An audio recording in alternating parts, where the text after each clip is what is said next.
reputable company usually will cost you between $8,000 to $15,000.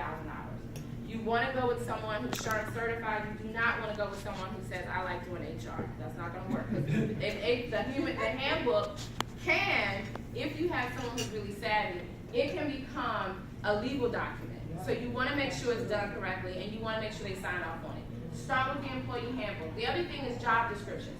Now, as I said earlier, I have a lot of millennials who work with me. And I always say work with and not work for. That's just the culture of IGS. So although I have a very open door policy, what it does when you have people who feel like they work with you as opposed to they work for you, it creates another level of environment and engagement, and they feel like they have not necessarily an equal voice, but a voice. And you always want people to feel like they have a voice in there when they're coming to you and working with you every day. They want to feel like they're invested in what the outcome is going to be. So I want to say that with the job descriptions, be very specific when you write the job description. I always add, what do you need to do in order to get to the next level of promotion? That is essential, because people will come to you and say, I need to buy a new house. Therefore, I need $20,000 extra in my salary. True statement, people actually say that. So when they say that, you want to know, well, based on your job description, did you help grow that contract that you're currently working on by 10%? Did you get any additional task orders on that particular contract? Did you help us get a favorable CPARS rating on that particular contract? Were you able to facilitate speaking or pitching opportunities for that particular contract? So you want to itemize and be very specific. When people know and they come to you and they have a job interview and you hire them and they get a job description, you want to be very clear on how they get promoted. I cannot stress that enough, because countless times what people will do is they figure that time dictates and seniority dictates opportunity for growth. That is not the case. You are here to grow in business and bring in revenue. We are here to profit. That is what we do. You keep your job because we profit. You give opportunities, you get the nice holidays, you get trips I gave one of my employees, he wanted a trip to Mexico. I think it was like a $1,000 trip. We did that. We have an annual meeting every year. That is why you're here. So the more that you actually put into the organization, the more all of us benefit and the more I get back. That is how you get promoted. Because what you start to inherently do is create a culture of results. You do not want a culture where people just feel like, I have a job, I come in, I check in and out. You want them to produce.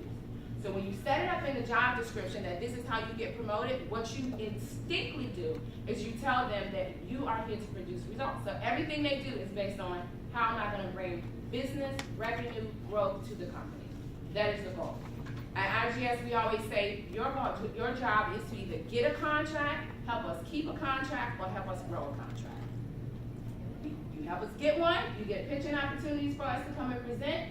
You help us keep it, you resolve issues on the client side so they're not calling me and blowing me up, and you help us grow the contract because they add more task orders and they say, you guys are doing such a great job, we want to add 2 more of your employees to a contract. That is what you do.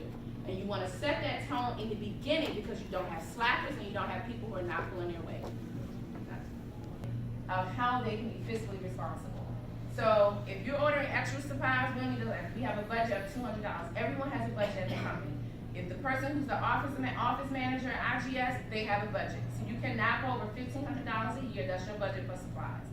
Everyone is investing in the process of being fiscally responsible for the company. Because and you tie that to their job description. Because what will happen is people will just be spending money on random things. It's like, why did you just buy $3,000 worth of supplies this month? That's crazy. So you want to make sure that you start and tie that in the beginning. The other thing I want to talk about is number 4. This is something I'm going to share with you. We're doing this process now at the company. We process map the entire company.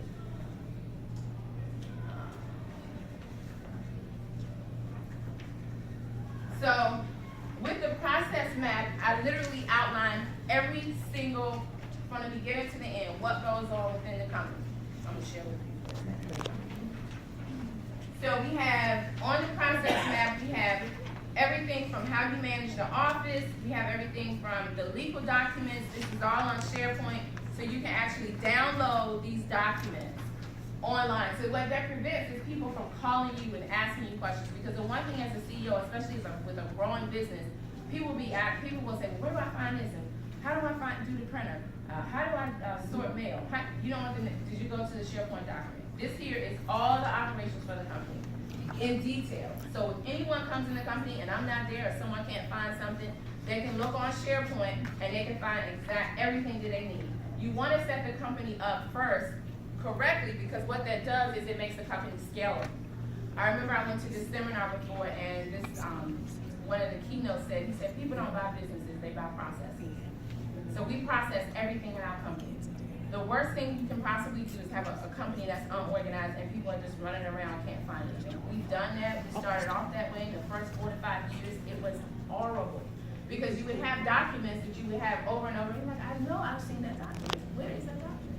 So this is a great way, and what we've done is we've linked it up with SharePoint, and we've actually set it up so all of these particular documents are organized in SharePoint. So if you need to find something, if you need to know how to do something, there are over 300 or 400 standard operating procedures, SOPs, that you can actually use to build out the infrastructure of your company. And it may not seem like it's important now, but as you grow and you have very little time, this is going to be essential that you start outlining and process mapping everything within your company. It's also going to help you when you go to get your ISO certification. So I want to